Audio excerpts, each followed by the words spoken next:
Chapter 12. How Betsinda fled, and what became of her.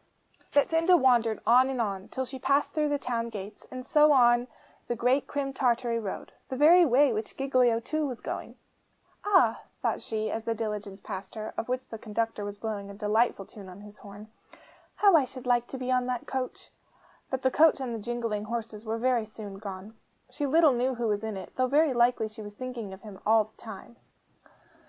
Then came an empty cart, returning from market, and the driver being a kind man, and seeing such a very pretty girl trudging along the road with bare feet, most good-naturedly gave her a seat. He said he lived on the confines of the forest, where his old father was a woodman, and if she liked, he would take her so far on the road. All roads were the same to little Betsinda, so she very thankfully took this one. And the carter put a cloth around her bare feet, and gave her some bread and cold bacon, and was very kind to her, for all that she was very cold and melancholy. When after travelling on and on, evening came, and all the black pines were bending with snow, and there at last was the comfortable light beaming in the woodman's window. And so they arrived and went into his cottage. He was an old man, and had a number of children, who were just at supper, with nice hot bread and milk, when their elder brother arrived with the cart, and they jumped and clapped their hands, for they were good children, and he had brought them toys from the town. And when they saw the pretty stranger, they ran to her, and brought her to the fire, and rubbed her poor little feet, and brought her bread and milk. "Look, father," they said to the old woodman, "look at this poor girl, and see what pretty cold feet she has. They're as white as our milk. And look and see what an odd cloak she has, just like the bit of velvet that hangs up in our cupboard, which you found that day the little cubs were killed by King Padella in the forest. And look, why bless us all, she has got round her neck just such another little shoe as you brought home and have shown us so often, a little blue velvet shoe." "What?" said the old woodman. "What is all this about a shoe and a cloak?"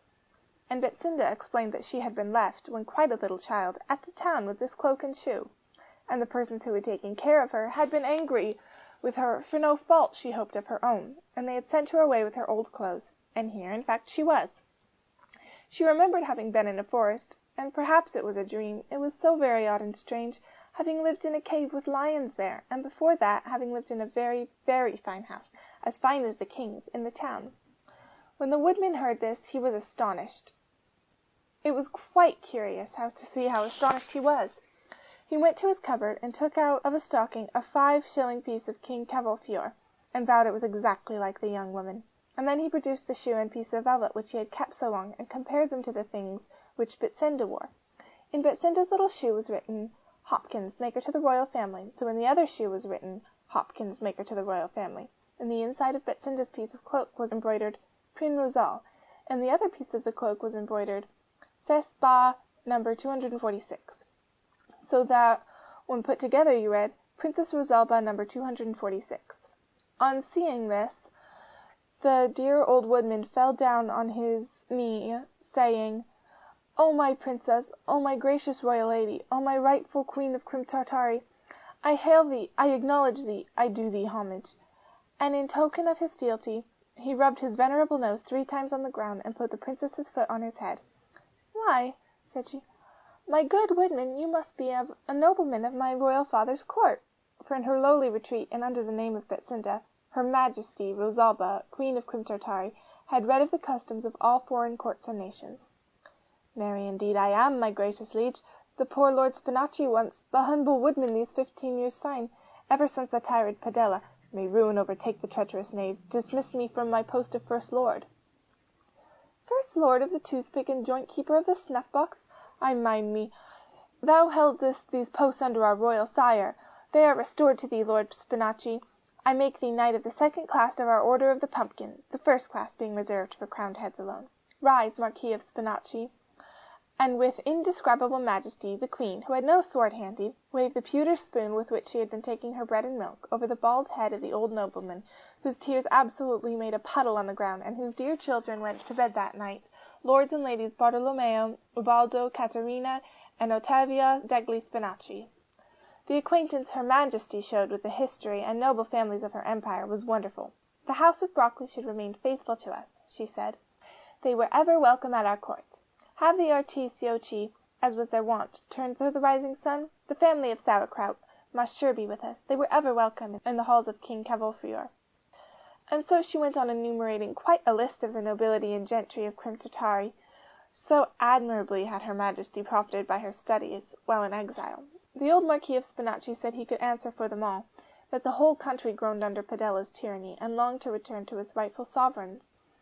And late as it was, he sent his children, who knew the forest well, to summon this nobleman and that, and when his eldest son, who had been rubbing the horse down and giving him his supper, came into the house for his own, the Marquis told him to put his boots on and a saddle on the mare, and ride hither and thither to such and such people. When the young man heard who his companion in the cart had been, he too knelt down and put her royal foot on his head. He too bedewed the ground with his tears. He was frantically in love with her, as everybody now was who saw her. So were the young lords Bartolomeo and Ubaldo, who punched each other's little heads out of jealousy. And so, when they came from the east and the west at the summons of the Marquis degli Spinachi, were the Crim Tartar lords who still remained faithful to the house of Cavolfiore. They were such very old gentlemen, for the most part, that Her Majesty never suspected their absurd passion, and went among them quite unaware of the havoc her beauty was causing, until an old blind lord who had joined her party told her what the truth was, after which, for fear of making the people too much in love with her, she always wore a veil. She went about privately from one nobleman's castle to another, and they visited among themselves again, and had meetings, and composed proclamations and counter-proclamations, and distributed all the best places of the kingdom amongst one another, and selected who of the opposition party should be executed when the Queen came to her own. And so, in about a year, they were ready to move. The party of Fidelity was in truth composed of very feeble old fogies for the most part.